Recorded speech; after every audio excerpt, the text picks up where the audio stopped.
Vamos dando início então agora à lição 11, cuja temática vai ser a imprensa no Segundo Império. O Nelson Werneck, ele começa esse capítulo do livro dele com um subcapítulo, né, que se chama A Conciliação. Tá? E de qual conciliação que ele está tratando? Né? Como a gente viu, a gente deixou, né, no capítulo anterior, a situação política brasileira num período, né, por volta de 1840, em que o país viveu praticamente 10 anos quase que de república, né, porque o governante Dom Pedro I abandonou o país, Dom Pedro II tinha 5 anos de idade, e durante esses 10 anos, né, até ele completar os 14, então a política eleita, né, foi quem governou o país. Né?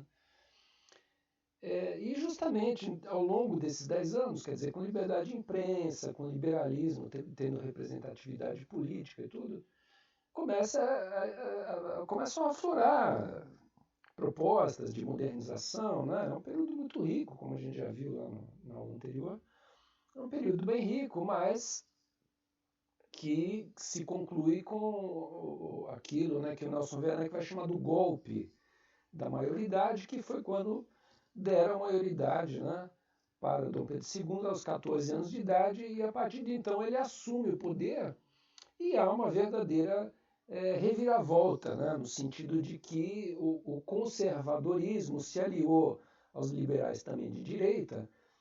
Então a conciliação da qual ele trata é essa conciliação, quer dizer, de que há essa nova configuração do poder conservadora junto com liberais de direita e dando respaldo para um governo centralizador, né, do Dom Pedro II, já desde o início um governo então de característica conservadora, retrógrada. Né? Enfim, vai haver, né, não é imediatamente que se absorve e se aceita esse golpe. Né? Então vão haver algumas revoltas ao longo de praticamente 10 anos ainda, né?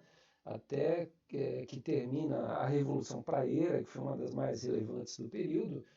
E a partir de então, quer dizer, a partir de 1850, o Brasil está conciliado. Tá? Acabaram os questionamentos, o regime é forte, é um império sólido, né? E a partir dali vai então reinar um governo conservador de direita, com base numa monarquia, né? Mas uma monarquia regida pela Constituição de 1824, que era aquela feita pelo Dom Pedro I, né?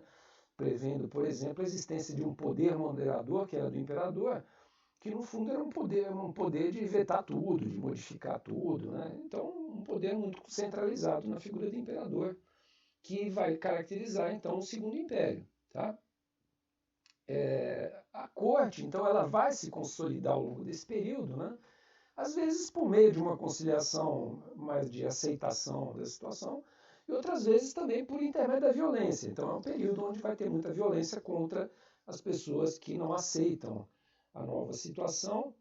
E, por outro lado, quer dizer, houve um fator favorável à manutenção desse poder imperial, que foi a expansão das culturas de café e uma participação importante do Brasil no mercado internacional crescente, né, que foi fazendo entrar muito dinheiro. Então foi um período rico, assim, né, onde justamente os cafeicultores, né, que era uma parcela grande dos escravagistas do período, conseguem ter uma riqueza lá e tal, que justamente vai estabilizar um pouco a situação. Tá?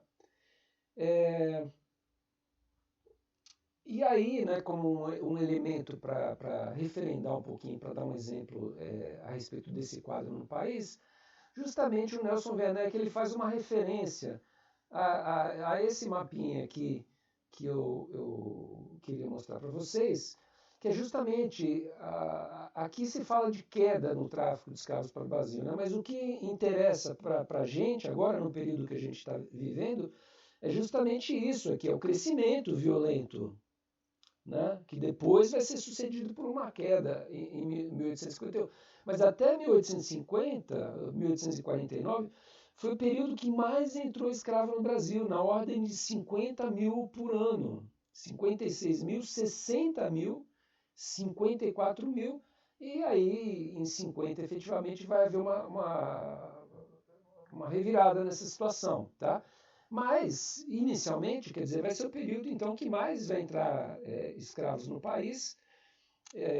Vocês veem, né? 50 mil, sendo que a cidade como São Paulo, por exemplo, tinha 20 mil habitantes, quer dizer, duas vezes a população de São Paulo entrando por ano no Brasil, de escravos, né?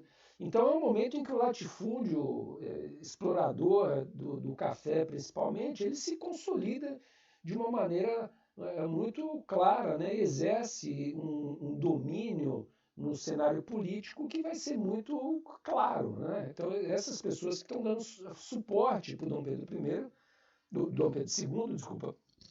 E aí, nesse sentido, quer dizer, o Dom Pedro II também vai ter um laço de dívida com esses cafeicultores, né, que vai retardar justamente o processo da abolição no Brasil, né, ao longo do século XIX inteiro. Tá?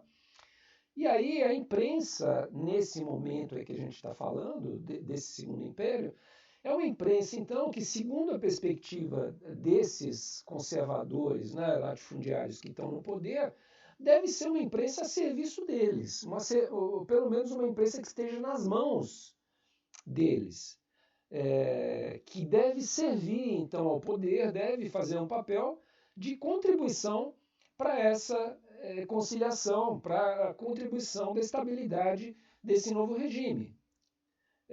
E que é um regime, então, baseado na estrutura escravagista, ou seja, não deve questionar o problema da escravidão no Brasil. Tá? E aí, um jornalista típico desse período, que o Werneck Sodré já vai contar para a gente, vai ser um tal de Justiniano José da Rocha, tá? Que era um representante típico, então, da imprensa áulica, mas que nesse momento vai ganhar uma espécie de protagonismo assim, da imprensa áulica, vai ser o maior representante desse período, né? E que, assim, além de então fazer um jornalismo que tinha por papel divulgar atos de governo, né? Se cobrava desses jornalistas que eles também deveriam explicar as razões do próprio governo e deveriam defender o governo, tá? Para, inclusive, se defender de ataques possíveis oposicionistas, que, como eu falei para vocês, quer dizer, nos primeiros 10 anos ainda do Segundo Império, ainda vai haver uma ordem de descontentamento, de questionamento. Então, tem que ter um jornalismo que defenda o próprio império, né? E por que não se baixa pura e simplesmente uma perseguição, né, à própria imprensa? Né? Porque justamente esse grupo que assume o poder, ele é um grupo que ele tem uma posição também um pouco permissiva, assim, eles não podem bater contra a liberdade de imprensa porque tem grupos liberais importantes de direita que fazem parte dessa composição, né?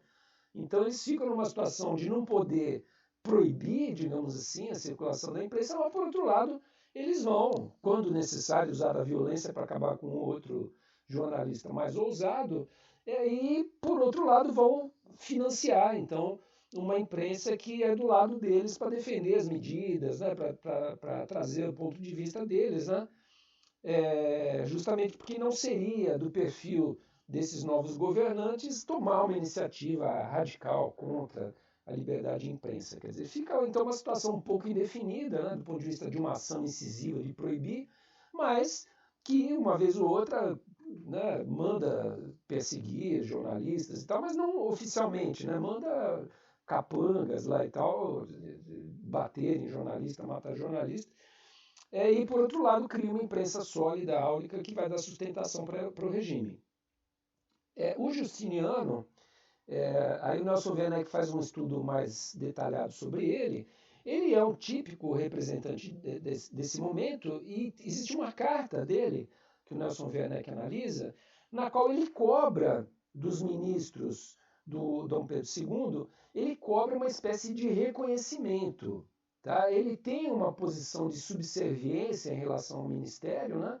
Ele recebe dinheiro, vive de dinheiro do governo.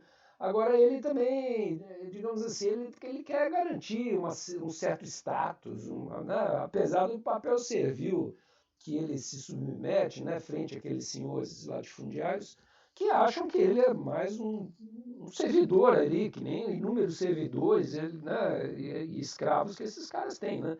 Mas ele acha que ele merece algum destaque por estar fazendo esse serviço um pouco sujo, né, num certo sentido.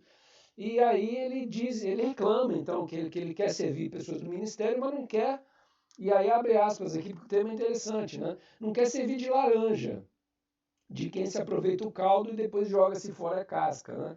Então ver essa figura do laranja, né? Da onde que vem esse tipo de referência, né? Já desde o século XIX, lá, pessoas servindo de laranja, né? Fazendo o papel de testa de ferro de alguém, um serviço sujo que se faz para alguém. E aí o Nelson Werneck chama, então, esse tipo de jornalismo de aluguel, que busca, né, algum reconhecimento das pessoas a quem ele está sendo alugado. Tá? E vai representar a grande novidade para esse período, né, dentro desse panorama aí, a questão do relacionamento entre o jornalismo e a literatura, que vai ser a grande marca, então, do jornalismo do Império, vai ser essa aproximação do jornalismo com a literatura de várias maneiras, e uma das maneiras é que os escritores de literatura vão ser jornalistas, tá? E numa imprensa de influência francesa, porque isso vem de uma tradição do jornalismo europeu, de ter essa proximidade, principalmente na França, e essa veia, digamos, de jornalismo de perspectiva literária francesa, ela vai perdurar até a virada do século XX. Né? Então, o nosso jornalismo do século XIX, depois, né, da posse de Dom Pedro II, vai ter essa característica de um jornalismo fino, literário. Né? Isso vai ser uma característica marcante desse período. O que, num certo sentido, também vai distanciá-lo bastante do próprio jornalismo de Pasquim, que a gente havia visto antes, que era um jornalismo mais aguerrido e tal, mas que às vezes de baixo calão de palavras, sem preocupação com a forma da escritura. Né? Esse jornalismo novo, inovador, vai ser um jornalismo em que jornalistas eles vão ser antes literatos do que políticos, né? Vai ser um pouco a visão. Tá? Enquanto, ao contrário disso, os jornalistas de Pasquim eram muito mais políticos do que literatos. Tá? Então há essa inversão importante desse jornalismo desse período agora. Com a repressão, então, contra um jornalismo muito mais crítico, né, também cresce uma espécie de espaço para esse laboratório literário. Tá? E aí, desde 1836, já tem uma revista pioneira, um jornal pioneiro nesse sentido, que é a revista Niterói, tá? Mas que é dirigida em Paris por alunos, filhos de gente rica do Brasil, que manda os filhos para Paris para estudar, e de lá eles redigem um livro, né, um jornal, uma revista, de caráter absurdamente literário, né? E que por ter sido feita lá fora e não ter circulado muito no Brasil, o Nelson Werneck diz que não vai ter lugar, papel nenhum. Tá? Apesar de que na área mais da literatura se dá uma importância a essa revista Niterói justamente por ter começado a proposta de desenvolvimento de uma literatura brasileira também. Né? Vai ser o período também no Brasil em que vai se começar a desenvolver uma literatura especificamente brasileira. Tá? E aí, alguns outros nomes, quer dizer, tinha o Minerva Brasilense, que foi um jornal que circulou entre 1843 e 1845, e a Guanabara, de 1851 a 1855, que eram jornais literários, com essa forte característica literária do jornalismo e que vai caracterizar, então, a imprensa do romantismo. Né? Esse período do qual a gente vai tratar nessa aula é exatamente o período do romantismo na literatura brasileira.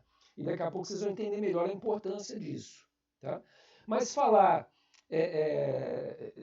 dessa literatura justamente exige um pouco da gente que a gente trate um pouquinho, que seja, pelo menos, justamente da questão do romantismo no Brasil. Tá? Por que a questão do romantismo no Brasil? Porque o romantismo no Brasil ele foi um projeto político do Dom Pedro II. Ele foi um projeto político. Tá? Em que sentido ele foi um projeto político? Ele foi no sentido de que o Brasil se separou de Portugal. Sim, está claro, desde 1822. Mas uma coisa que fortalece a ideia da separação ou da independência seria justamente o fato da gente ter uma identidade nacional brasileira. Tá? Coisa para a qual Dom Pedro I não deu a menor bola, assim. Ele não teve nenhuma preocupação nesse sentido, de criar uma identidade brasileira. Já Dom Pedro II, até pelo fato de estar assumindo o poder com 14 anos de idade, o que é uma coisa extremamente questionável, mais amparado por uma série de pessoas maduras e com experiência política, né, que estão dando suporte para que ele tome o poder, ele vai encabeçar, então, um projeto que vai ser o projeto de definição dessa identidade brasileira, que vai ser justamente o projeto de fomento do romantismo, tanto na literatura quanto na música, né? Carlos Gomes, a literatura toda dos poetas românticos, que eram pessoas que trabalhavam em órgãos que o Dom Pedro II criou, meio que para dar emprego para esses caras escreverem a literatura do romantismo, né? E aí, nesse sentido, quer dizer, ele tentava criar no romantismo brasileiro uma espécie de projeto de identidade nacional do Brasil que deixasse marcada a fissura com Portugal. Que tivesse alguma característica muito marcante de ruptura com a cultura portuguesa. Né?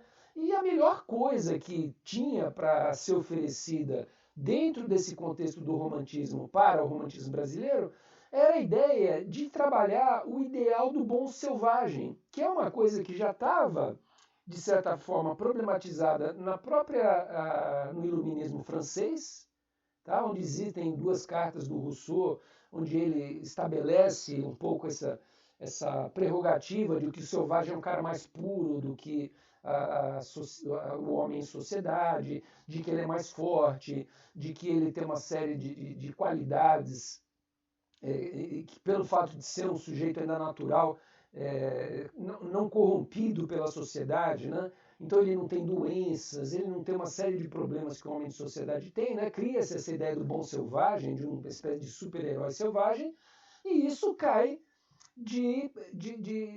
assim, como um trunfo, né? Uma coisa fabulosa para o romantismo brasileiro criar uma figura, que é a figura do índio, onde realmente haveria uma ruptura com Portugal, porque Portugal nunca teve índio. Tá? Então, se a gente criasse uma literatura aqui com índio, a gente ia criar uma literatura assim, absolutamente original do Brasil, porque era uma coisa que só a gente que podia criar literatura desse jeito. A Europa não podia. E que marcaria, né, por uma série de outros valores do romantismo, como o nacionalismo e tal, marcaria essa ideia, então, da própria identidade. Tá? E aí, nesse sentido, quer dizer, os dois grandes personagens do romantismo vão ser o português branco e o índio, o selvagem generoso. Tá? E o português, que veio para o Brasil, ele é bom? Não, o português já é o sujeito civilizado, que passou por esses percursos aí da sociabilidade, da socialização, né? Então existem, é lógico que existem bons portugueses, mas também existem maus portugueses. E aí você tem toda uma cena de novelesca, digamos assim, como fundo do romantismo, para poder criar romances, né, em que sempre tem um português bonzinho e tal, que o índio vai acabar ficando do lado dele, porque o índio ele é instintivo, ele olha para o português e ele sabe quem é o português bom, ele olha para o português mau e sabe quem é o português mau, né? Então aquela coisa bem de novela das 8, assim, aquela coisa bem de um roteiro, né, de ficção romântico, né, que vai servir esses autores do período, né, em que vai marcar essa diferença cultural de maneira muito forte e que vai ter uma carga ideológica, no sentido de construção de uma identidade do povo brasileiro, né, a partir da figura do branco e do índio.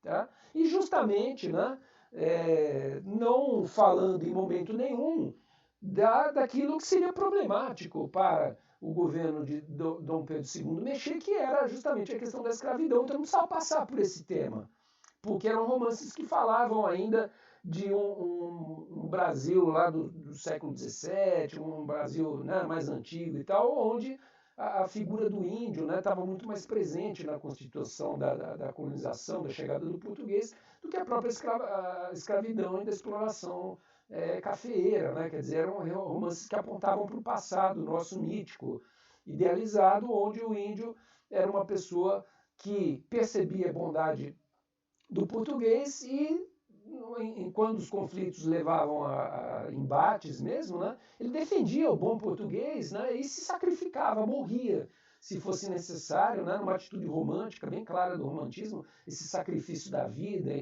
a morte como uma espécie de redenção. Quer dizer, ele se sacrificava pelo português, porque ele sabia que o lugar dele era esse lugar também sempre um pouco subalterno, né, de servidão dos bons portugueses, mas ele ficava feliz em servir esses grandes portugueses, porque justamente eram portugueses de uma linhagem nobre e de uma atitude ética e por aí afora. Né? Então vocês veem a carga, né, de ideologia que vai estar presente nessas obras do romantismo e que vão ser resultado, então, de um financiamento do governo de Dom Pedro que vai pagar a essas pessoas para escrever esses romances. Né? E boa parte dessas pessoas serão jornalistas, então eles terão esse papel de escrever dentro dos jornais também, além de fomentar o desenvolvimento desse romantismo literário, musical, artístico, de pinturas. Dom Pedro II vai criar no Brasil o Instituto Histórico e Geográfico Brasileiro para reunir uma história do Brasil, começar a contar uma história do Brasil, começar a levantar a figura de mártires, de heróis brasileiros. Né? Quer dizer, uma absoluta inversão cultural em relação aos valores de Portugal. Né? E que, num certo sentido, quer dizer, é a nossa primeira construção de identidade com valores que alguns deles até hoje a gente carrega. Né? Todo o racismo da cultura brasileira, né? A dificuldade de se livrar desse ranço do racismo, do ranço do patriarcado, do machismo, né? Toda essa dificuldade que vem justamente dessa origem nossa, porque essa foi a nossa primeira construção de identidade. A gente não era um país até 1822 e de 22 até 40 Dom Pedro I nunca se preocupou com essa questão, nem a regência, né? Então Dom Pedro II que vai criar esse grande projeto que vai estar muito relacionado com o jornalismo. Então nosso jornalismo vai ser das pessoas que vão participar, num certo sentido, também desse projeto de construção da identidade nacional para dar subsídios para a constituição de uma nação brasileira, né, a partir de uma certa identidade, tá bom? Bom, juntamente com essa perspectiva, então, dessa imprensa literária, o Nelson Werneck ele tem que discutir um pouco também o fato de que esse governo do Segundo Império ele vai ter justamente uma postura um pouco ambígua com relação à modernização. Ambígua por quê? Porque lá na base mesmo, né, escravagista, ele não vai poder pôr a mão, porque são os latifundiários, senhores de escravo, que dão suporte ao próprio governo. Por outro lado, vai começar uma movimentação no sentido de justamente criar uma cultura brasileira, criar expressões artísticas, românticas, mas também criar institutos no campo da história, no campo da geografia, né? Enfim, e começar a construir um projeto de modernização do Brasil que vai resultar no Segundo Império numa série de avanços assim técnicos, por exemplo, né? Até por força do enriquecimento que o café vai trazendo para o Brasil e tudo. Quer dizer, o Brasil tem dinheiro para começar a investir em algumas iniciativas como a geração de energia elétrica, uma proto-industrialização, uma outra indústria que vai surgir, as estradas de ferro, quer dizer, uma série de pequenas iniciativas, né, que vão começar a apontar no sentido de modernização. A vinda de estrangeiros para o Brasil como mão de obra livre, né? Então são algumas iniciativas no sentido da modernidade que começam a acontecer. E por força de pressões e tudo mais, quer dizer, apesar de não ter se mexido na estrutura do escravagismo, né, aqueles números todos que eu mostrei para vocês de 50 mil escravos vindo por ano e tal, aquilo estava causando uma repercussão extremamente negativa para o Brasil no mundo inteiro, né? E aí, em 1850, então, resolve-se baixar uma lei, pelo menos para proibir a vinda de escravos, acabar com o tráfico, né, de escravos para o Brasil. E é por isso que aquele gráfico traz aquela curva tão acentuada de queda da vinda de novos escravos para o Brasil. Pois bem, por que isso não representa uma crise para o setor explorador de mão de obra escrava no período? Porque grande número de escravos havia vindo para o Brasil para trabalhar em Minas, por exemplo, na extração de ouro, de uma série de setores que, por força de terem se esgotado as fontes que a tecnologia na época conseguia extrair, né, com mão de obra escrava, né, por força do esgotamento em todo aquele setor econômico, a exploração de Minas, né, das Minas Gerais, entra numa franca decadência e esses escravos começam já a não ter mais o que fazer. Então eles são deslocados para essas fazendas que anteriormente traziam, compravam escravos da África, vindos da África, eles são trazidos para alimentar como mão de obra esses lugares quando era preciso. Então tinha um excedente, digamos, de mão de obra africana que equilibrou o fato de poder parar com as vindas de tráfico negreiro para cá, sem criar uma crise com o setor de sustentação agrário do governo. Tá? E isso vai caracterizar um pouco esse lugar ambíguo do governo, né? Quer dizer, esse lugar de também, num certo sentido, apesar de não mexer com a escravidão, começa a trazer trens, começa a trazer navegação a vapor, passa-se um cabo submarino, né, que já vai colocar o Brasil em contato com informações do estrangeiro, para trazer informações de bolsa, de preço de café, essa coisa toda. O telégrafo começa a ser ampliada, a rede de telégrafos no Brasil. Surgem bancos, as indústrias, né? Quer dizer, que vão fazer surgir, então, figuras como o próprio Mauá, né, que é a figura mais típica desse período de modernização, né, muito ligado aos ingleses, que traz uma série de benfeitorias para o Brasil, mas também em Minas, em Juiz de Fora, quer dizer, Mariano Procópio, o Mascarenhas, né, quer dizer, são sujeitos, né, empresários que estão trazendo um ar de modernidade para o Brasil do século XIX, né? A partir desses meados aí de 1850 em diante, começa a respirar esse ar que vai incluir também fluxo migratório de alemães e italianos, muitas vezes uma gente com uma qualificação técnica que começa a ser fundamental, por exemplo, para a construção de ferrovias, operação de máquinas, né?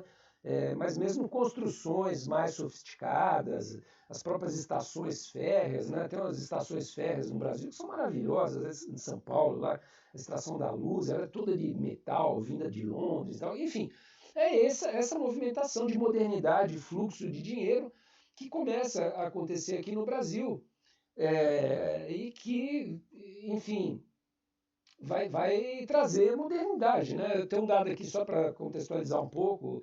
Em Juiz de Fora, 1870, já tem uma tipografia na cidade que roda um jornal que chama o Farol com PH, né?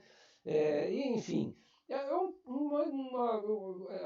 processo de modernização que está mais ou menos fluindo no país, né? São Paulo, então, inicialmente, lá por volta de 1840, tinha ainda 20 mil habitantes, né? Mas as faculdades também já começam a dar um certo ar de modernidade, de formação, começam a circular pessoas que têm estudo, né? E que, inclusive, são os bacharéis que vão alimentar os próprios jornais com profissionais, com gente que estudou e que tem a condição de escrever um texto de qualidade literária para fazer com que esses jornais então existam, né? E são as pessoas também que vão escrever romances e vão escrever teatro brasileiro também, tem um desenvolvimento fantástico nesse período. Surgem grandes casas de teatro, surgem autores do teatro brasileiro. Na música, eu já citei o Carlos Gomes, que é um cara que é mandado pelo Dom Pedro II para a Itália para estudar em conservatórios italianos para vir para cá e fazer uma ópera brasileira, né, que já mais para o final do século vai ser o Guarani, que vai ser uma ópera de repercussão maravilhosa, né? E que super a cara disso, porque era uma ópera com índios tratando do romance guarani, né? do Zé de Alencar e cantada em italiano, né? Aqui no Brasil, quer dizer, porque o Carlos Gomes foi para lá justamente para estudar música clássica italiana, né? Que era a grande escola, né, da ópera do século XIX, uma das grandes escolas do século XIX da ópera, né? E ele vai lá então e volta e escreve o Guarani, que é uma ópera para vender esse projeto. Né? O Dom Pedro II tinha um projeto de Brasil como um império dos trópicos, um grande império dos trópicos. Tá? Ele tinha essa perspectiva, né? Por isso, inclusive, né, a busca de uma princesa europeia, de família tradicional para fazer o casamento, quer dizer, toda uma preocupação no sentido de criar esse império dos trópicos, né, essa espécie de ficção, de projeção, que vai ter tudo isso. Então, vai ter modernidade, vai ter tecnologia, vai ter literatura, vai ter teatro, né? Então, esse investimento, mas sem mexer na questão do escravo, né? Essa que era a grande questão. E esses folhetins vão surgir nos jornais aqui no Brasil. Vai vir uma prática para os jornais daqui que existia na França já há algum tempo, que se chamava folhetim. Folhetim o que era? Era um rodapé da capa, em geral, dos jornais, onde vinha publicado, então, um romance, tá? Que era o folhetim. Então, Zé de Alencar, Machado de Assis, esses caras todos escreveram folhetim em jornal. Então, o jornal tinha também, além de ter um texto já de característica literária, também tinha um lugar que aí sim era literatura pura. Tá? Não tinha outra coisa. Ali realmente eram romances, que posteriormente foram publicados no formato de livros, e o que a gente conhece hoje do Machado, Zé de Alencar, é justamente isso. Eram textos que saíam em jornais, mas eram tão bacanas e tal, que depois se editou em livro e está aí, hoje constitui a nossa literatura, tá? Mas o caminho, então, é esse, né? Alguns marcos de modernidade começam a acontecer. Então, por exemplo, o Correio Paulistano passa a ser impresso numa máquina de aço. Tá? Antes, as máquinas, as prensas, grande parte das impressoras eram de madeira e rodavam tipo uma folha de cada vez. Esse era um processo muito custoso. Né? Aí começam a vir máquinas de aço e máquinas a vapor, quer dizer, que já tinha uma velocidade de impressão de jornal que era uma impressão moderna, né? Que faz, por exemplo, esse Correio Paulistano rodar que rodava 450 exemplares, subir para 700 exemplares em 1863 e 850 exemplares já em 1869. Quer dizer, a velocidade de impressão, as tiragens começam a crescer, né? E aí, nesse sentido, quer dizer, a gente está caminhando para ter um jornalismo de moldes capitalistas, né, burgueses, como países como os Estados Unidos, por exemplo, já tinham desde o século XVIII. Né? Então, volto a falar desse atraso nosso, mas a gente está começando a caminhar com isso para a modernidade, mas falta ainda dar um passo, quer dizer, que é o passo de trabalho livre no Brasil a partir da abolição da escravidão. Então está faltando esse passo ainda, mas outros passos, como a vinda de tecnologia, investimentos em energia elétrica, lampião de gás nas ruas, né, urbanização, tal, estão começando a chegar essas melhorias por aqui. Tá? E isso vai caracterizar esse período, então, de conciliação entre liberais e conservadores, porque algumas modernizações realmente estavam acontecendo, né? E então vai perdurar isso aí durante um certo período. Tá? Um certo período isso aí vai perdurar. Mas vai acontecer, já na década de 60, um marco de ruptura dessa conciliação. Ali vão acontecer problemas que vão desencadear uma ruptura dessa conciliação, e a partir de então é que vai se dar um processo de novamente abertura para jornais extremamente críticos do governo do Pedro II, apontando já para as perspectivas tanto da abolição quanto da república. Tá? Então vai ser lá para meados dos anos 60 em diante, 1860, que vai começar essa coisa. Por enquanto está no céu de brigadeiro para Dom Pedro II, a década de 1850. Tá? Mas, enfim, ele ainda cita algumas coisas, como, por exemplo, os jornais começam a se tornar um pouco mais profissionais, então eles vão ter trabalhadores especializados, já vai ter tipógrafo, porque tem a gráfica que funciona com vapor, com velocidade, né? Então já começa a ter outros problemas, né? A questão da importação de papel, tem que ter papel jornal para alimentar essas gráficas. As máquinas que são trazidas do exterior, importadas para fazer com que esses jornais... Ou seja, começa a se criar a perspectiva de um jornalismo empresarial. Com essa modernização, da industrialização, da vinda de eletricidade e tal, da máquina, do trem, da locomotiva, né? É essa movimentação que vai, ainda numa fase proto-industrial, mas já vai começar a levar o jornalismo empresarial para uma possibilidade de existência também, né? E aí, nesse sentido, quer dizer, alguns desses jornais que vão se utilizar de equipamentos e gráficas, evidentemente, vão ser investimentos pesados, e quem tem condição de fazer esses investimentos pesados são justamente os latifundiários. Né? Então vão surgir jornais conservadores importantes, como o Jornal do Comércio, por exemplo, né? E que é um jornal que vai perdurar, vai ser bicentenário esse jornal, quer dizer, são jornais muito duradouros, muito importantes, né? E representantes do conservadorismo, tá? Que vão reunir autores tão importantes quanto o Manuel Antônio de Almeida, que escreveu aquele Memória de Sargento de Milícias, né? Que fazia tradução de folhetins, e escreveu em 1852 as Memórias do Sargento de Milícia.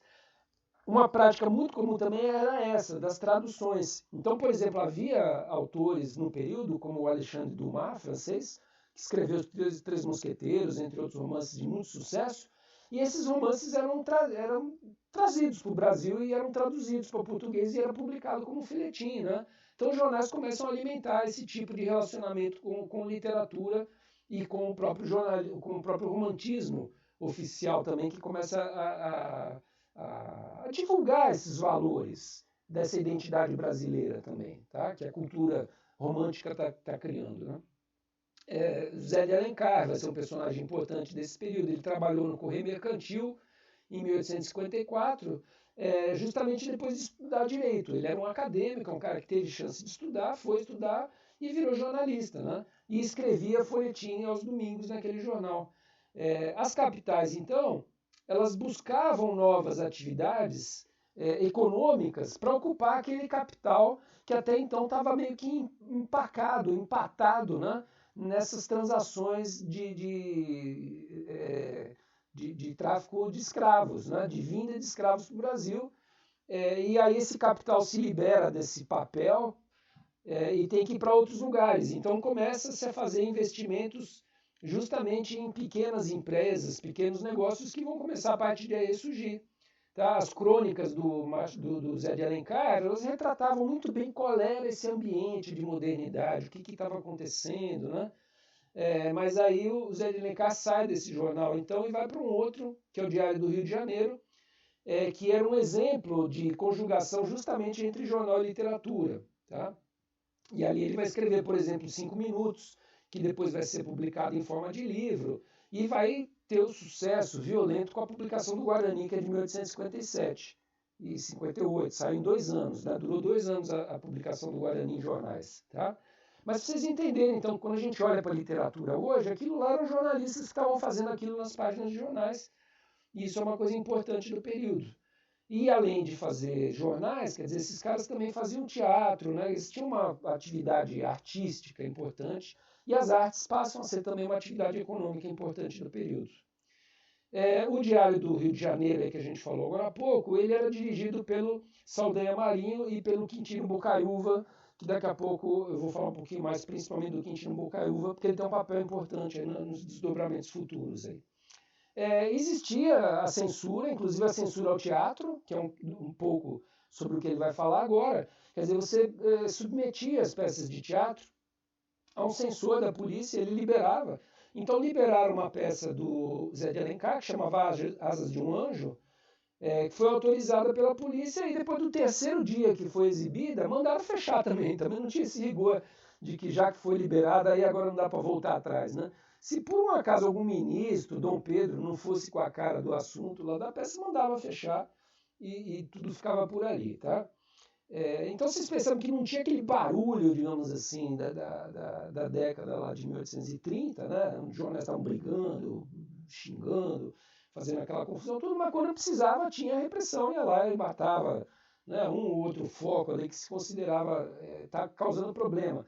E como, né, a figura mais típica talvez desse período seja aquela figura do favor que a gente leu lá no texto do Roberto Schwartz, que justamente está tratando do Machado de Assis também, então existe essa classe média aí que fica fazendo esse jogo, né, de tentar inclusive badalar o Dom Pedro II para conseguir benesses, né?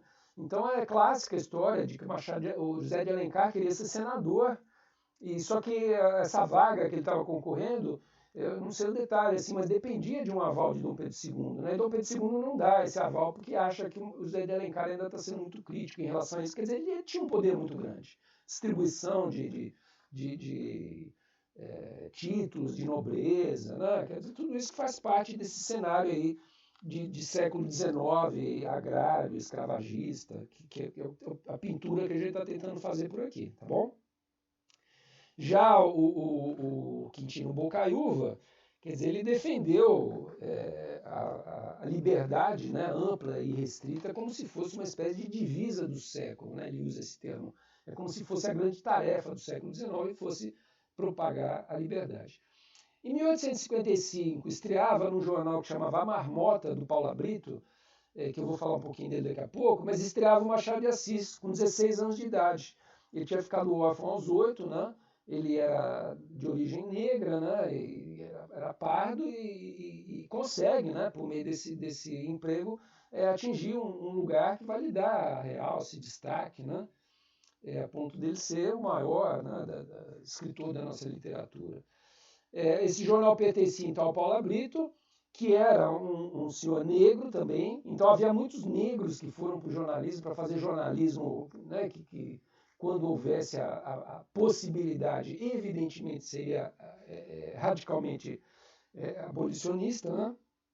Mas que estavam ali então fazendo jornalismo literário nesse período e divulgando então novelas, romances, que tinha basicamente por objetivo o público de estudantes universitários, que era para ler, para exercitar a leitura, essa coisa toda, e também para as sinhazinhas, né, que ficavam em casa lá gastando o dinheiro dos senhores e comprando esses jornais para ler os romances. Né? Então eram bem voltados para esses públicos. E, por fim, o Machado vai trabalhar no Correio Mercantil, no Espelho e também na imprensa nacional. Quer dizer, vai ser um cara que vai ter um amplo espectro de atuação para a produção literária de crônicas dele e tudo mais. O Paula Brito, então, ele era um mulato, né? Ele era um homem do povo que veio, né, de uma origem simples, mas que cresceu, assim, que, né, se consolidou ganhando dinheiro do jeito dele lá e tal, e em 29 ele era tipógrafo do Jornal do Comércio, mas em 1831 ele já tinha um jornal próprio. E ele teve vários jornais ao longo de uma carreira importante. Né? E esse jornal ele chamou de 7 de abril, que foi justamente a data, né, em que o Dom Pedro I abdicou, a gente já havia visto atrás lá, mas que já indicava um pouco a perspectiva crítica dele em relação ao Império. abriu as portas para Joaquim Manuel de Macedo, né, que era um romantista importante também, para o Machado, foi um dos primeiros abolicionistas, traduziu Esopo nas suas obras, né? Esopo era um fabulista, não, um autor de fábulas grego, antigo, né? E que ele foi escravo, e ele era um cara brilhante, muito inteligente, né? Então tinha tudo a ver, né, com um certo papel crítico que essa tradução poderia representar, e empregou muitos nomes da primeira geração romântica nos seus jornais. Tá?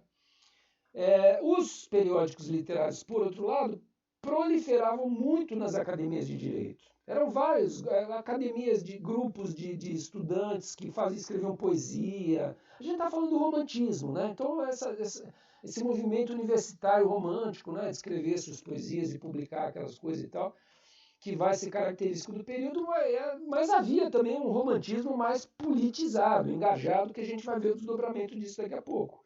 Já naquele período, as academias estavam formando esse duplo perfil de alunos, né? Alguns de caráter mais literário, de que queriam mexer com arte e tal, e outros extremamente engajados com política. Tá?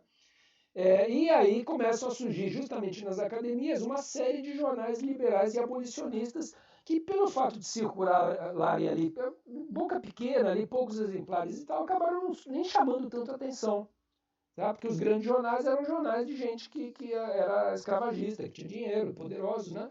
Mas pequenos jornais vão surgindo e esses pequenos jornais vão ser meio que a escola preparatória de grandes nomes do jornalismo das décadas de 60 e 80, que vai ser um jornalismo muito aguerrido, né? Aí sim, descaradamente a favor da independência, da abolição e da república. Tá? Por exemplo, né, entre essas figuras, né, Rodrigues Alves, Joaquim Nabuco, Rui Barbosa, Castro Alves, né, quer dizer, mas o próprio Quintino Bocaiúva, nomes que foram importantíssimos, o Paulo Brito, que foram importantíssimos na movimentação em torno da abolição e da República.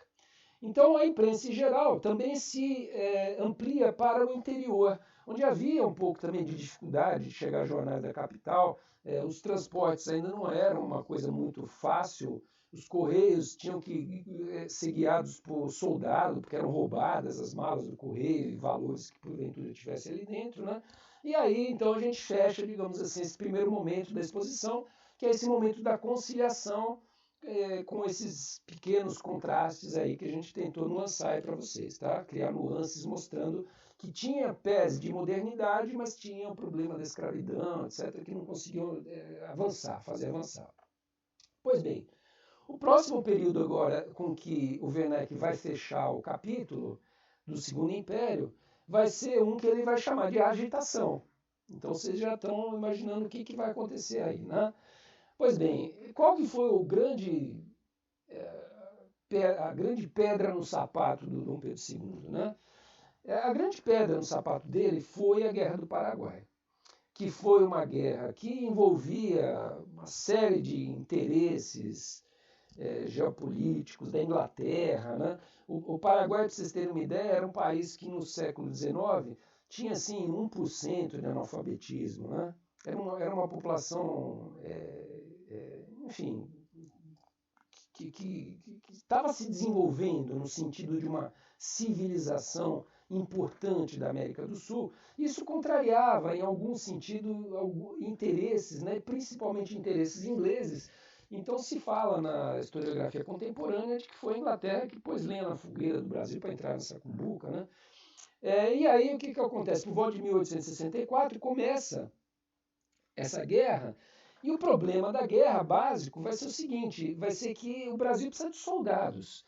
E, evidentemente, não vai ser das classes privilegiadas que você vai compor um grupo numeroso de soldados para bancar uma guerra dessa ordem, dessa magnitude, né? E também, enfim, não tem ainda uma identidade nacional tão arraigada no espírito dos brasileiros a ponto deles pegarem arma e ir para o Paraguai, lá atacar o país inimigo, né, o país vizinho. Então cria-se um problema que é o seguinte, o governo teve que começar a confiscar escravos dos latifúndios para formar os seus exércitos. E não só confiscava, quer dizer, mas pagava muito bem, né? Os latifundiários nem reclamavam da quantidade de dinheiro que eles recebiam.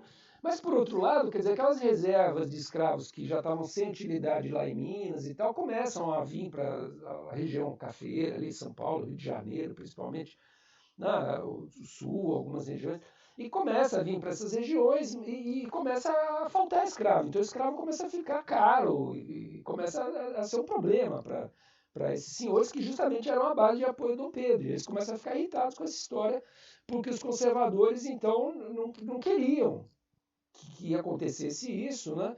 E talvez não tenham previsto a quantidade de gente que a guerra ia envolver e tudo mais, e assim, entraram na guerra e depois começou a consumir durante anos, né?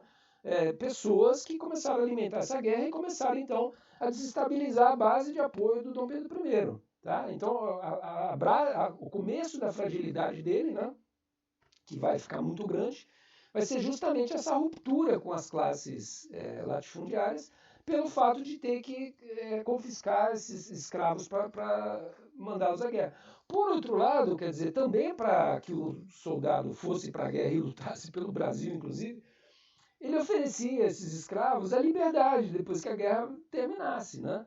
Então também havia o problema que realmente aconteceu depois que a guerra terminou, da volta de um grande número de soldados, né, que voltaram livres para as cidades, para o Rio de Janeiro, para São Paulo e tudo mais, e voltaram livres numa sociedade que não tinha emprego, né? Quer dizer, vai virar uma coisa complicada.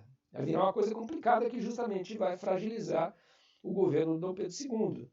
Tá? Esses escravos então ganhavam liberdade na volta, o que criava não só uma pressão porque eles não tinham o que fazer, mas por outro lado uma pressão também para o fim da escravidão, porque começou a ter muito negro liberto, ocupando então jornais, fazendo pequenos serviços, né? Começa a haver uma situação mais difícil de administrar, tá? Do que quando todos eram mantidos escravos, todos os negros eram mantidos escravos, começou a ficar mais difícil, né?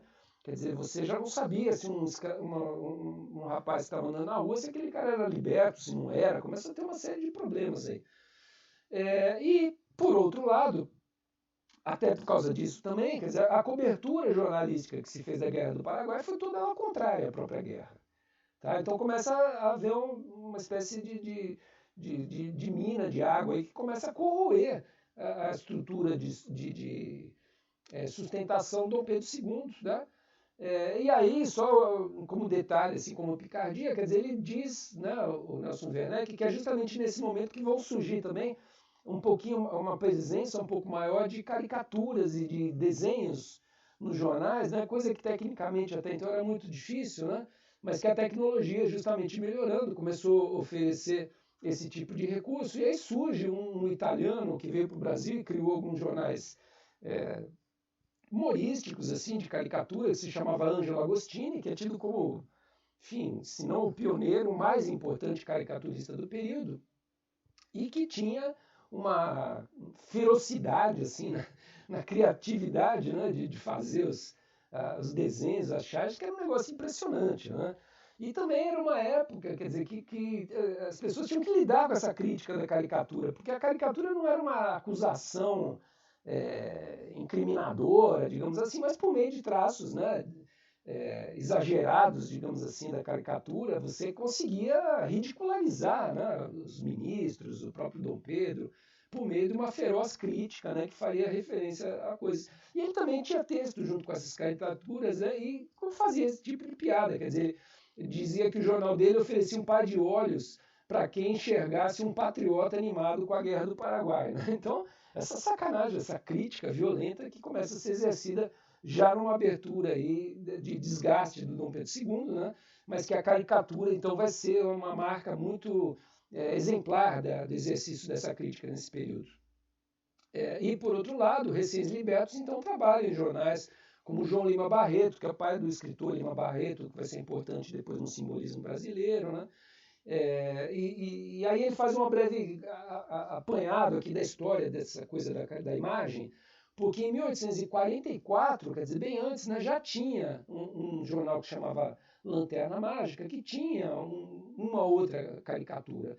Mas é a partir de 1860 que justamente começa uma revolução nessa arte com a vinda do Agostini para o Brasil, e ele cria uma série de jornais, inclusive, que só pelo título você já percebe a proposta do jornal. Então um chamava o Diabo Coxo, o outro chamava Cabrião, né? E esse tipo de jornalismo começa a crescer, porque faz muito sucesso, as pessoas compram muito desse tipo de jornal ilustrado. Em 1860 também surge uma Semana Ilustrada, que já vinha com metade das suas 8 páginas com ilustrações, quer dizer, começou a crescer muito também o número de imagens, né, nos jornais, sendo que eram imagens dessas, quer dizer, eram xilogravuras gravadas na pedra, na madeira, né, que eram impressas e não tinham outras tecnologias, né? Tecnologia de fotografia em jornal vai ser coisa de século XX, já um pouco adiantado, assim, tá? Nesse período não tem nada disso. Mas ocorre um desenvolvimento urbano também, começa a surgir pequenos negócios, até porque o número de libertos começa a crescer, o número de pequenos burgueses começa a crescer, então começa a ter uma rede, né, de prestação de serviço, de coisas que são necessárias, e gente que presta serviço, fazendo limpeza nas casas, quer dizer, começa toda uma estruturação aí de um emprego livre nesse período, né? E aí ele vai citar que em 1868, por exemplo, já surge um Diário do Povo, do Tavares Basto, que vai combater violentamente, raivosamente o governo conservador, né? E começam a surgir jornais, então, extremamente críticos, com uma ala radical que vai começar a defender a República. Quer dizer, nesse período aí de 1868, final dos anos 60, 1860, que começa a surgir esse tipo de coisa, né? E de onde que vinham as pessoas que escreviam essas matérias críticas e tal? Vinha justamente das faculdades de Direito. Quer dizer, eram pessoas que tinham estudado, que tinham lido lá, de uma maneira ou de outra, os franceses, os iluministas, né? Tinham aquelas ideias, né, que infelizmente estavam fora do lugar, e de repente as ideias estão encontrando um lugar, que é a fragilidade do Dom Pedro II. Tá? Em 1870 começa a circular no Rio a República, né, que é uma força, inclusive, de um partido republicano brasileiro, que é lançado como partido político, né, para concorrer a eleições, e ele lança um manifesto escrito pelo Quintino Bocaiúva, depois do Quintino Bocaiúva realizar uma viagem onde ele passou pelos Estados Unidos, pela Argentina, pelo Paraguai, e traz uma série de elementos críticos aí, no sentido de dizer, olha, os Estados Unidos são uma república independente, tudo funciona direito lá, eles têm eleição, quer dizer, trazer essa ideia de que o Brasil precisava dar uma arrancada no sentido da modernidade. Né? Em 1871, esse jornal República passa a ser diário e chega a rodar 10 mil exemplares. Tá? Então, uma circulação muito grande para o período. Tá? Defendem Tiradentes, por exemplo, o jornal vai lançar essa proposta de que vai ser inclusive abraçada depois pelos românticos e vão fazer aqueles quadros lá, a pintura do Tiradentes representado como uma espécie de herói, parecido com Cristo e tal. Vai ser desse período aí, mas a ideia foi desse jornal, que defendeu a ideia então de que o Tiradentes era um cara que tinha sido abandonado, esquecido e tal, mas que era um herói, que tinha que ser resgatado. Né? Em 1873, como reação a esse tipo de coisa, a redação foi invadida por pessoas lá que quebraram tudo. Né? Então é isso, está começando a ter um rebuliço aí muito grande nessa fase aí. Em 1870 a 1873 surgiram 20 jornais republicanos e abolicionistas, que começam então a centrar fogo nessas duas questões, e que vai ser a característica então desse período de anos 70 e anos 80. Outra coisa importante que ele vai situar no período é que a Reuters Havas é uma agência internacional de notícias e que ela cria em 1874 um escritório no Rio de Janeiro e começa a vender notícias do exterior. Né? O Jornal do Comércio, por exemplo, vai ser um dos primeiros a comprar essas notícias que chegavam em forma de telegramas aqui no Brasil e vai começar a noticiar, então, coisas que aconteceram ontem na Europa. Né? Quer dizer, começa a ter uma capacidade de antecipação, de divulgação dos fatos, que é uma coisa impressionante. Né? Até então, você dependia de um navio que ia demorar um mês para chegar no Brasil para trazer uma notícia de que teve um golpe na França, que aconteceu alguma coisa. Não, a partir de agora não, você tinha telegrama, você tinha uma forma de transmitir muito rapidamente, né, informações que chegavam via cabo submarino. Então, olha o avanço, né, olha como as coisas começam a acontecer. E, inclusive, em função dessa abertura da Reuters, vai começar a ter uma editoria de internacional nos jornais, que, para dizer um pouquinho para vocês também desse fato, né, é um dos poucos países do mundo que tem editoria de internacional. Né? Se você vai para Portugal ou vai para a Alemanha, você lê a editoria de política e tem lá notícias sobre Estados Unidos, sobre a Alemanha, sobre Portugal e tal. Não tem diferença, né? Política é política. E envolve o mundo inteiro. Né? É só aqui no Brasil que tem um negócio de política que só fala de política brasileira e de política internacional que só fala do assunto estrangeiro. Quer dizer, isso é uma marca da nossa imprensa, não existe isso em outro país. Pois bem, em 1876, esse mesmo Angelo Agostini, que é o chargista, né, lança uma revista ilustrada, que é vendida aos sábados e tem 4.000 exemplares, a quantidade de exemplares é impressionante, com desenhos muito bem acabados e que resumiam, né, fatos da semana, e que começa a ser uma coisa importantíssima, no sentido, inclusive, da campanha abolicionista, né, se alinhando com José da Patrocínio, Joaquim Nabuco, outros personagens importantes do movimento, e que era chamado, então, por esses abolicionistas, da Bíblia da Abolição. Era o apelido que eles davam ao jornal do Agostini. Bíblia da Abolição, dos que não sabiam ler. E imagina, a quantidade de pessoa que não sabia ler e que começou a ter acesso ao jornal foi uma coisa interessantíssima. Porque, só para vocês terem uma ideia, eu acho que em 1915 o Brasil ainda tinha 75% da população analfabeta. Né? Imagina como é que era no século XIX.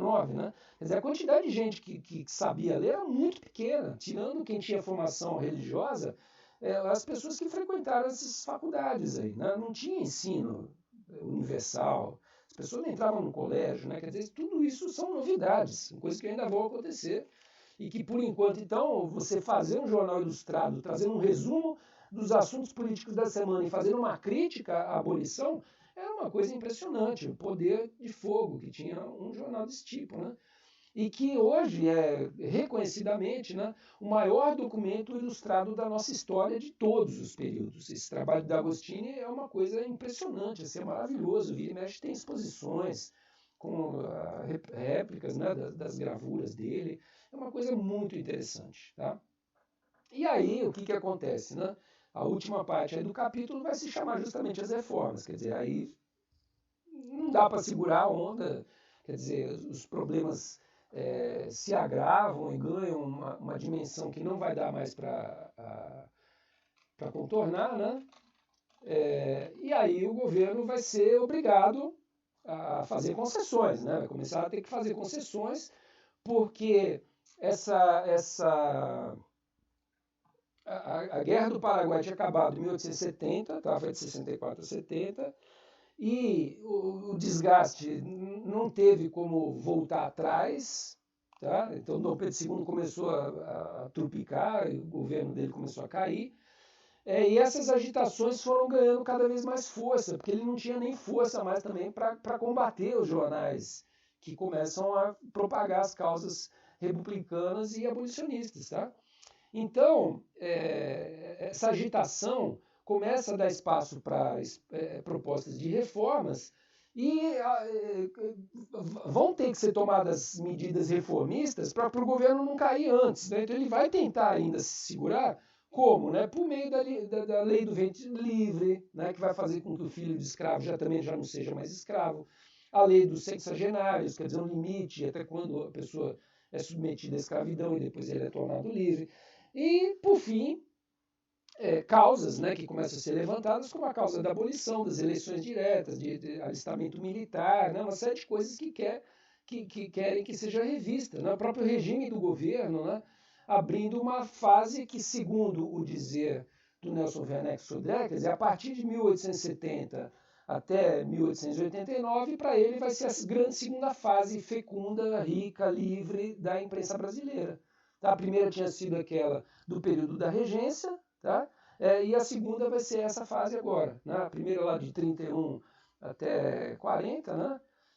E aquele primeiro lampejinho lá de nada que teve lá em 1821, né? Mas enfim, depois imediatamente a independência recrudesce, e depois primeira fase, né, que vai de 31 a 40, e a segunda vai ser essa agora, de 1870 a 88. Tá?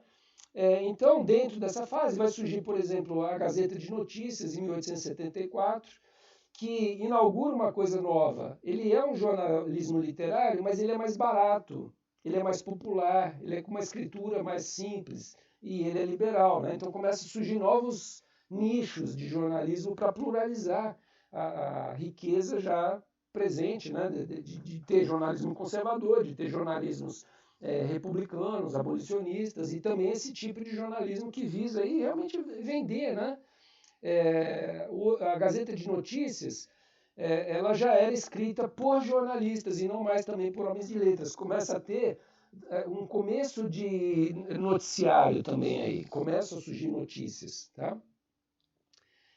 Por outro lado, a província de São Paulo, do Rangel Pestana, surge em 1875, e que já vivia de anúncios. E era vendido nas ruas por um entregador que ficava buzinando e falando, olha o jornal, quer dizer, que é uma coisa que não tinha no Brasil também, vender jornal na rua. Tá? Tinha países na Europa que já tinha isso há muito tempo. Aqui no Brasil surge isso. Né? E começa a surgir uma crítica na época de que aquilo era um jornalismo mercantilizado, quando no fundo o jornalismo é mercantilizado desde a sua origem e de sua relação muito íntima com o capitalismo, como a gente viu o Nelson Werneck Sodré falando, né, desde o início do livro. Tá?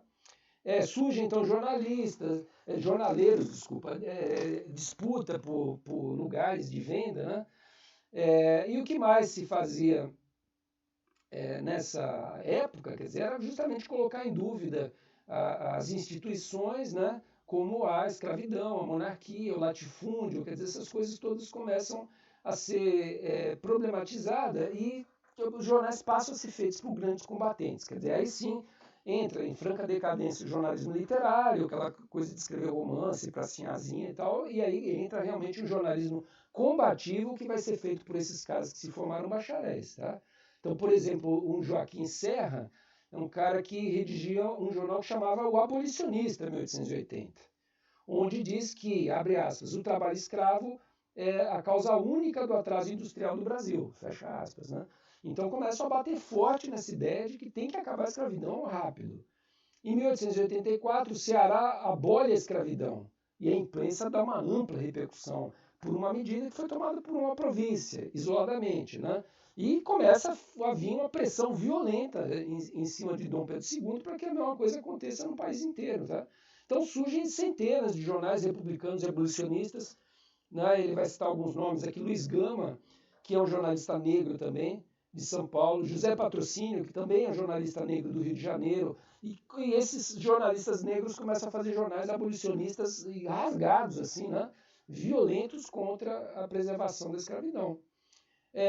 O Marechal Deodoro, que é um cara que, enfim, do Exército, um representante de uma força um pouco mais progressista lá do Exército também, ele adere ao movimento abolicionista, né? E sai candidato ao Senado. Quer dizer, vocês já estão vendo que vai ter confusão com o militar aí para frente, né? Ou seja, Dom Pedro I perdendo o apoio também dos militares, muito em função dos latifundiários forçarem Dom Pedro II a obrigar o exército a ser uma espécie de capitão de mata para manter a escravidão ainda por mais tempo. Né? E o exército se nega a assumir esse papel. Fica muito conhecido o caso do Sena Madureira, que é um militar que realmente se insurge contra esse tipo de determinação, e ele é preso. Né? E aí começa a ter toda uma repercussão também de apoio a ele.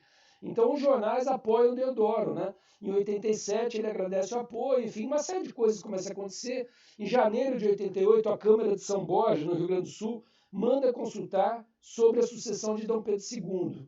Quer dizer, esse aqui agora já é o estopim da crise. É por isso que a gente vai abolir a escravidão e vai virar república. Porque em janeiro de 88 já está essa confusão toda de querer proclamar república.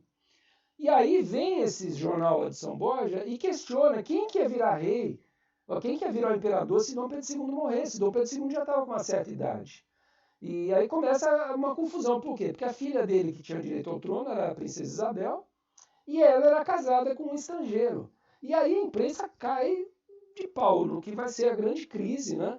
que vai se tentar administrar nesses 2 últimos anos do governo Dom Pedro, mas ele vai cair. Por quê? Né? Porque, primeiro, né, para tentar tirar essa rejeição que começa a existir sobre a sucessão, porque a princesa Isabel casou com um estrangeiro, para tentar minimizar um pouco isso, Dom Pedro II encaixa a princesa Isabel como a autora da Lei Áurea, quer dizer, dá esse papel para ela de abolir a escravidão, para ver se ela ganha uma popularidade com base nessa abolição que a tornasse plausível assim a sucessão dele por intermédio dela, né?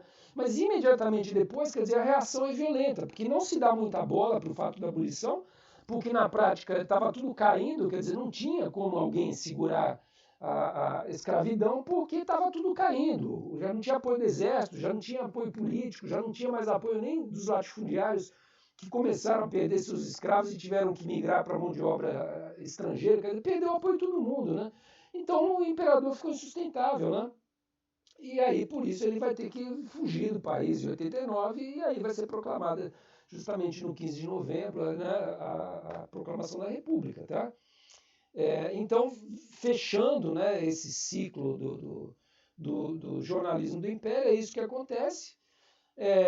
O Silva Jardim vai iniciar uma grande campanha republicana, que vai na Gazeta de Notícias, que vai se aproveitar desse momento justamente para bater, né, na queda do imperador. Rui Barbosa, né, Lopes Trovão, são nomes aí que vão escrever no Diário de Notícias atacando o Império, né? E que mesmo então que Isabel proclamando a abolição, ninguém dá bola para aquilo, ninguém dá importância para aquilo, porque sabiam que era uma tentativa de fortalecê-la para manter o regime imperial no Brasil. E ninguém estava contente com aquilo, nem os conservadores estavam contentes com a perspectiva de um estrangeiro virar o rei do Brasil, criar a linha sucessória, né, do Império. Né? Então desencantou todo mundo, acabou, né, essa ideia. Né? E aí, como última pedra de toque, digamos assim, né? Há uma eleição em 1889 que é totalmente roubada, né? E aí a oposição ganha só 9 de 139 cadeiras e a partir dali estava pronto o cenário, então, para a pressão militar em cima do Dom Pedro II, que tem que fugir do país, e aí os militares dão um golpe, que é a proclamação da República. Não é golpe, né? Mas foi a proclamação da República. Tá? Essa agitação crescente, então, ainda contou com um episódio dia 5 de novembro, né? De um incidente envolvendo o Euclides da Cunha, que é um cara que vai ser um jornalista que a gente vai tratar ainda na próxima unidade, mas que era um militar e que quando recebe uma visita do ministro da Guerra, né, justamente por discordar do governo e tal, só que ele se nega a prestar uma continência lá e tal, e ele é repreendido, né, pelo oficialado lá. E aí ele sai, né, expulso da escola militar, não consegue nem se formar, e vai trabalhar na província de São Paulo, que vai ser o futuro jornal Estado de São Paulo, onde vai escrever textos, né, maravilhosos, assim, extremamente críticos em relação ao momento. Né? Assim que foi dada, né, a liberdade, a abolição dos escravos, né? Os jornais saem com a notícia lá, olha, liberaram os escravos, agora só falta acabar com a escravidão dos brancos, né? Então precisamos ser republicanos, e nessa onda aí é que acontece o movimento do 15 de novembro, e aí que se completa o período. Tá? Então com isso a gente fecha essa segunda unidade, que trata da imprensa do século XIX, com esse relato do que foi a imprensa do Segundo Império. Tá? A gente começou lá na discussão da vinda do Alf-Clero para o Brasil, depois a gente mostra o contexto da independência. Em seguida a gente mostra todo o percurso do governo Dom Pedro, repressão à imprensa, até os problemas todos que surgem para ele, e ele é obrigado a abdicar. Né? Então a gente veio percorrendo, né? e entendendo em cada período desse quais vão ser as características da imprensa. Nesse momento agora, eu queria só finalizar o módulo voltando para a introdução do livro do Werneck Sodré para falar 3 coisas a respeito dela. Tá? é o seguinte, nessa introdução, o que o Nelson Werneck Sodré fala, né? Ele fala que a história da imprensa é a própria história do desenvolvimento da sociedade capitalista. Tá? Isso lá no início eu acho que eu já tinha falado para vocês.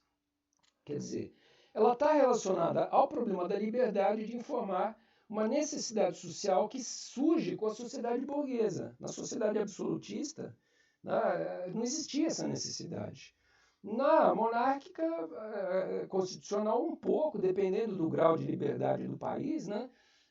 Mas, enfim, é na sociedade burguesa onde efetivamente liberdade de imprensa passa a ser tematizado como uma liberdade fundamental. Tá? E aí, logo em seguida, ele introduziu, né, a coisa lá da vinda da família real e tal, mostrando que, no fundo, isso não era exatamente jornalismo, que a gente teve, então, até o final do século XIX, dois momentos mais importantes de respiro, tá? Mas que nos outros momentos a questão da liberdade não estava de maneira nenhuma colocada. Por quê? Porque a gente não era uma sociedade em que uma revolução burguesa tivesse acontecido. Pois bem, qual era o grande problema para que essa revolução burguesa se consolidasse, né, de maneira nítida, né, sem muita confusão? Né? O empecilho básico era o problema do regime de escravos. Tá? E a gente vê, então, que a gente acaba de passar pelo momento histórico onde esse problema acaba. Ou seja, a partir de então, vai poder acontecer no Brasil. Quer dizer, estamos falando do final do século XIX, 1889. Tá? Vai começar a poder acontecer no Brasil aquilo que em países como Estados Unidos, Inglaterra e até na França já tinham acontecido muito antes. Quer dizer, ele fala aqui, né, olha, sempre houve, né, um empenho da burguesia de enfraquecer a autoridade governamental absolutista monárquica. Né? O ideal da liberdade de imprensa estará na Inglaterra do século XVIII, mas também na Revolução Francesa, né, no final do século XVIII, e no pensamento do Jefferson na Revolução Americana. Quer dizer, esses países já tinham passado por essa fase quase 100 anos antes do Brasil. A verdade é essa. Tá? E por isso, quer dizer, no Brasil não tinha condição da gente avançar, por quê? Porque a base feudal absolutista ainda estava prevalecendo até agora. Quer dizer, a partir de agora que vai se libertar desse problema. Tá? Então, nos Estados Unidos, ele cita na introdução, rapidamente se incorporou a ideia da liberdade como um valor muito importante e também as maquinarias de imprensa a vapor, que aceleraram as tiragens e tudo mais. Né? Então, o Times, por exemplo, em 1814, né, já ampliava violentamente a sua circulação e, com isso, reduzia o custo de cada jornal e a própria tiragem. Né? Então, além disso, quer dizer, havia um desenvolvimento urbano, tanto na Inglaterra industrial quanto nos Estados Unidos também, que começava a criar massas empregadas na indústria, que eram os novos mercados que iam alimentar também os jornais, tanto vendendo anúncio de produto quanto comprando os exemplares. Tá? Então, assim, esses episódios de cabo submarino, né, essas coisas todas foram acontecendo primeiro na Inglaterra e nos Estados Unidos. Né? Telefone, rádio, muito rapidamente foram implementados nesses países. Né? No finalzinho do mandato do Dom Pedro II traz, né, para o Brasil. Ele é tudo também metido a científico e tal. Então ele acaba trazendo algumas dessas coisas. Né? Mas vejam como é tardia, quer dizer, coisas que muito antes já tinham acontecido nesses outros países, e por isso, quer dizer, o fato da nossa imprensa ser relativamente atrasada assim, em relação a isso, né? Coisa que a partir da próxima unidade, então, a gente vai ver os próximos passos aí, já da imprensa na virada do século XX e o que vai acontecer ao longo do novo período. Tá bom? Valeu, pessoal. Até a próxima.